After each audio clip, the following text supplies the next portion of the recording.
একটা রাজনৈতিক দলকে নির্মূল করার আহ্বান একটা সরকার দল থেকে আসে, সেই বাংলাদেশে আমরা মাননীয় স্পিকার ফিরতে চাই না। আজকে এই সংসদে আমাদের একটা ন্যাশনাল এগ্রিমেন্টের দিকে যেতে হবে। আমরা পলিসির জায়গায় আমাদের বিরোধিতা থাকবে, পলিসির জায়গায় আমরা এগ্রিমেন্টের মধ্যে থাকবো, কিন্তু আমাদের একটা রেড লাইন টানা উচিত। এই লাইনটা আমরা ক্রস করব না।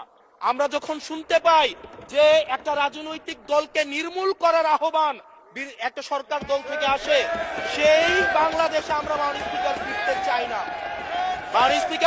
মাননীয় স্পিকার, আমরা এখানে আমরা কনস্ট্রাকটিভ ভাবে পলিসির জায়গা থেকে আমরা আর্গিউ করব, আমরা এগ্রি করব, আমরা ডিসএগ্রি করব, কিন্তু মাননীয় স্পিকার নির্মূলের রাজনীতি, বিনাশের রাজনীতি, দমনের রাজনীতি, পীড়নের রাজনীতি যদি আমরা বাংলাদেশে আবার পরিচয় করাই, ইন্ট্রোডিউস করাই, সেইখান থেকে এই সংসদের কেউ বেনিফিটেড হবে না। বেনিফিটেড হবে আমাদের সবচেয়ে বেশি যারা আমাদের এই বাংলাদেশটাকে ঝুঁকির দিকে ঠেলে দিয়েছে, সেই অপশক্তি হচ্ছে মাননীয় স্পিকার বেনিফিটেড হবে। সেজন্য আমরা ঐক্যবদ্ধভাবে বাংলাদেশটাকে বিনির্মাণ করি। ধন্যবাদ মাননীয় সদস্য।